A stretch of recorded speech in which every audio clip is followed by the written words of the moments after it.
back for another podcast. How's everyone doing out there? Yeah, welcome to the show. How are you guys doing? Yeah, well, it's Friday and yeah, it's looking like it's going to be a nice weekend, huh?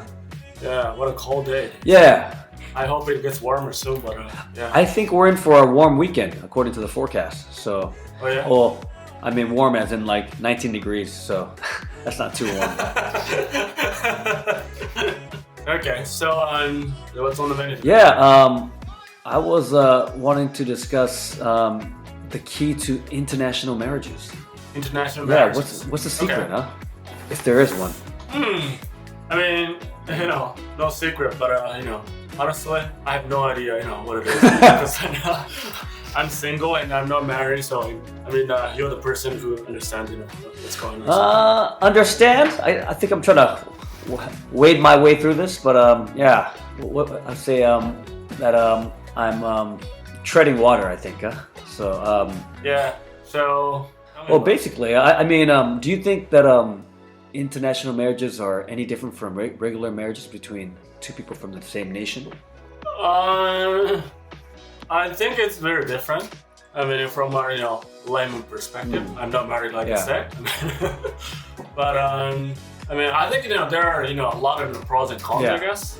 And I think the first thing that comes across my mind is that you can learn so much about each other's cultures and all that. I mean, I think that's a pro. Okay. Because I think you get to kind of explore vast cultures and then tradition of two different countries, right? Okay. Well, let me broaden this question then. What are the keys to international relationship?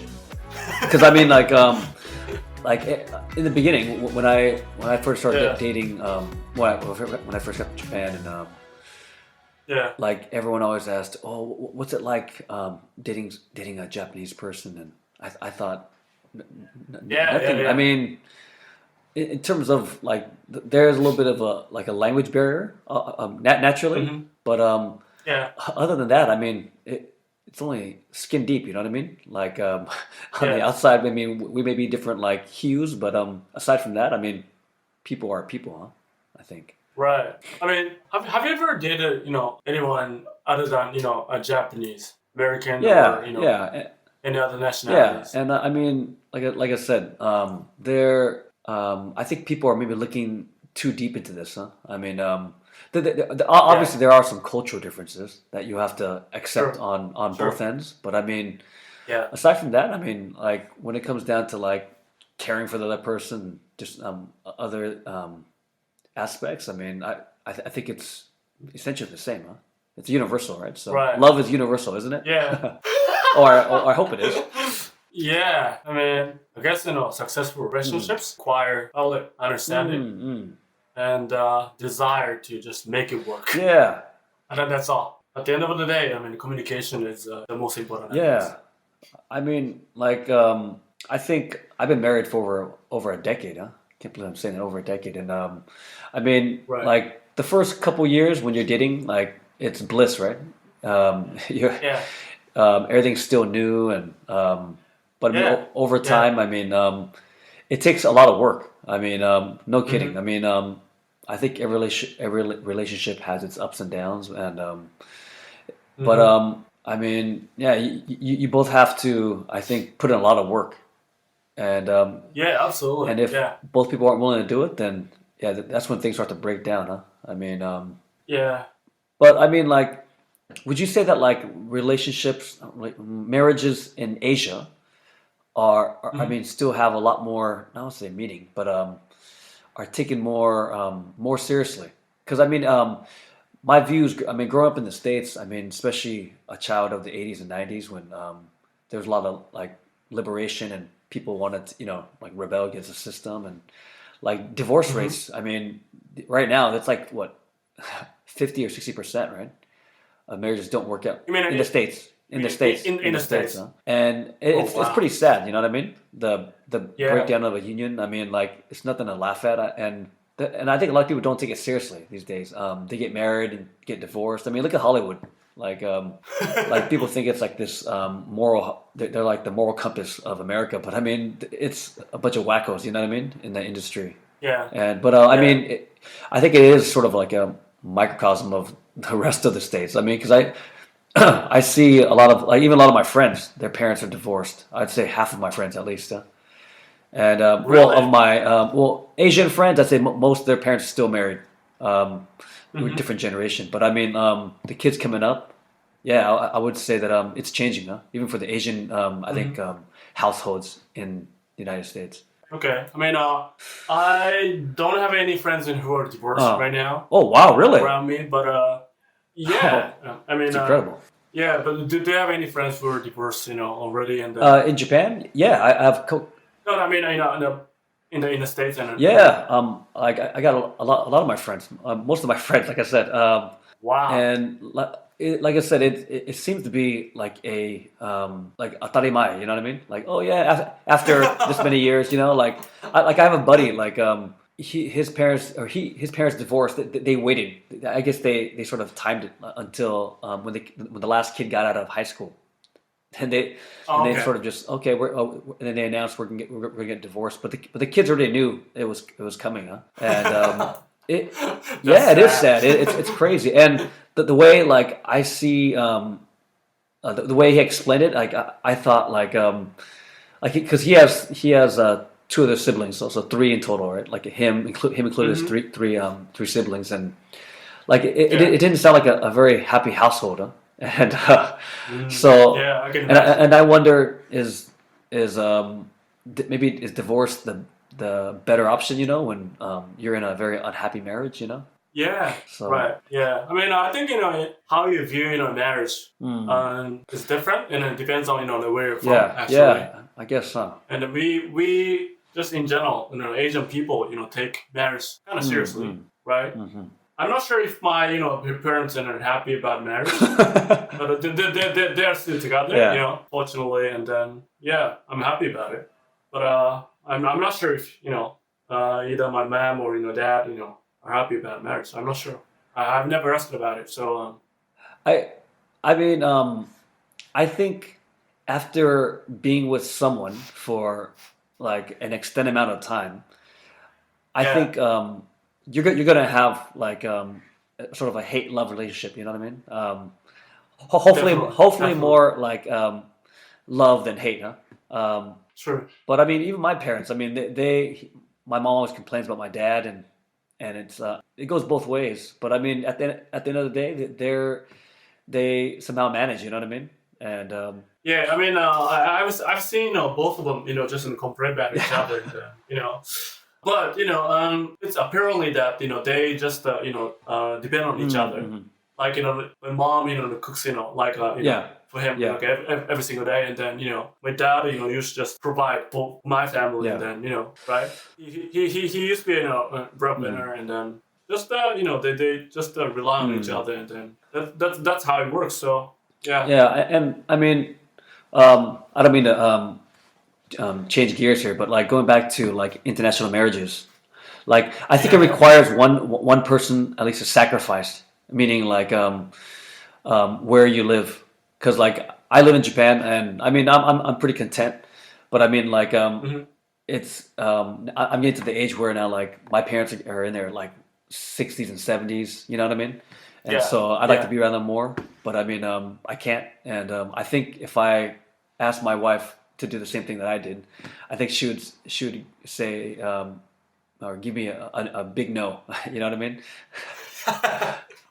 That is that's if we lived in the States like for like most of the year. I don't think she can handle it. But I mean, but I think in an international marriage it does require one person to sacrifice. You know what I mean? To live in another country. Yeah? So Sure, that's a con, Yeah, right? yeah. I mean, I think there are a lot of cons, like paperwork. It's Yeah. it's a pain in the ass, and But I mean, Sure. like I think international relationships we were talking about earlier. I think a lot of them blossom in the beginning due to the fact that like it's completely new, right? I mean, you're meeting someone who's from a Right. different culture, and even in in the Yeah. States, I mean, we got people from all over the world, right? And you meet someone Mhm. different, you're like, oh wow, okay, I didn't know that, it starts off like you're on cloud nine, huh? And but I think when reality starts to set in, you know what I mean? Like you live. A lot of people are like, oh, maybe this is not the best thing, and like because I've had a lot of friends here, Japanese friends who've dated people, foreigners, and I think in the beginning they sort of like, oh, it was so much fun, and then like eventually they realize, oh, okay, it's not all that great, you know what I mean? Once they start like, so. Yeah, for a relationship, that goes south, there will always be like the worst case scenario, like custody battle, kids, right? Or one parent, maybe stuck in a foreign country until the kids are too old for custody and stuff. So there are definitely pros and cons, and probably communication is could be an issue. Yeah.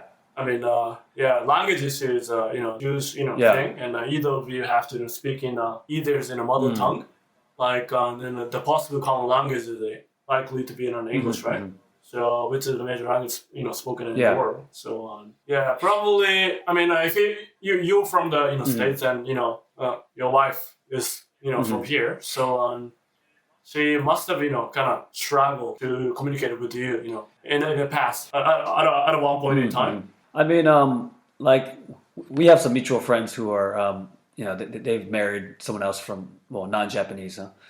And I like they talk about the difficulties of like sort of getting used to the other person's like lifestyle, and I mean it's hard. I mean, because not all Americans who like myself that come here they adjust. I adjusted very quickly, but some people who are still here after like an extended amount of time and still like can't stand living in Japan, but they're only here because they're married. Yeah. Like I feel bad for those guys, huh? Or guys or gals, and I'm thinking like, because they're sort of stuck. Once you have kids, I mean, that anchors you down, like you can't just pick up and leave anymore, right? Yeah. So it presents some other issues, huh? Right. Sure. Any other words of wisdom you have? I don't know. I mean, a few things that come across my mind. When it comes to international marriages, probably your kids will be probably super cute. It depends, but that's part of the reason, I guess that Asian people in general just want to get married with European guys and Western people. Yeah. Right. I don't. That's because there's lots of like. I mean, there's a lot of mixed kids in the States, huh? And I don't. I guess you get it's a higher probability, huh? That you get kids that are somewhat cute, huh? Yeah. But it's a mixed bag. I don't know. Like you can't just throw two ugly people together and get like a, you know what I mean? Like it's just not possible. But Yeah. I mean, my cousin, was married with, the Swedish guy, and then, they were divorced recently. I mean, very recently, and the kids are so cute, super cute. Are they cute because they're exotic, or are they cute because they're actually cute? Because I mean, like I remember. I think both. I mean, her ex-husband is very handsome guy, and then she's fine, and then. Yeah. I mean, probably, both factors, I think. Because, I mean, like, sometimes you see these mixed kids, and I'm like, that wasn't a very good combination, They should have. No, fucking no. I shouldn't say that. No, I'm just being a jerk. But, I mean, I think the probability is higher, huh? Because you get the mixture of like, the good of both, you know what I mean? Like, you get the Asian features, but, like, with more European, like, I guess accents, you know what I mean? Like you get the taller nose, you know what I mean, and like the broader eyes. So I mean, I can see why a lot of girls like, oh, it'd be nice to have a mixed baby, like because you hear that a lot, right? I mean, so surprisingly. Yeah, totally. That's all we want. I mean, from an Asian perspective. I mean, I don't want it, but that sounds very shallow, dude. But okay. Okay, man. Anything you want to add? No, man. That's it, man. So. All right. Well, everyone, thank you for listening today, and we hope to hear you, or we come back to the next one, okay? So, yeah, thank you for listening. Take care. Alright, bye-bye. Bye. Take care. ジローとチーの英語で雑談を聞いてくださり、本当にありがとうございました。質問や感想、ポッドキャストで取り上げてほしいトピックなどありましたら、概要欄のリンクにてご連絡お願いします。また、このポッドキャストを聞いて少しでも良かったなと思ったら、お聞きの媒体にてぜひ良いレビューをお待ちしております。Thank you for listening to JIRO and CHI's English podcast. If you have any questions, comments, or topics you'd like us to discuss on the podcast, let us know through the link in the description. And if you enjoyed our podcast, leave us a positive review on the platform where you listen to it. では皆さん、次回のエピソードでお会いしましょう。Looking forward to seeing you guys again in the next episode. Take care and see you guys later. Bye!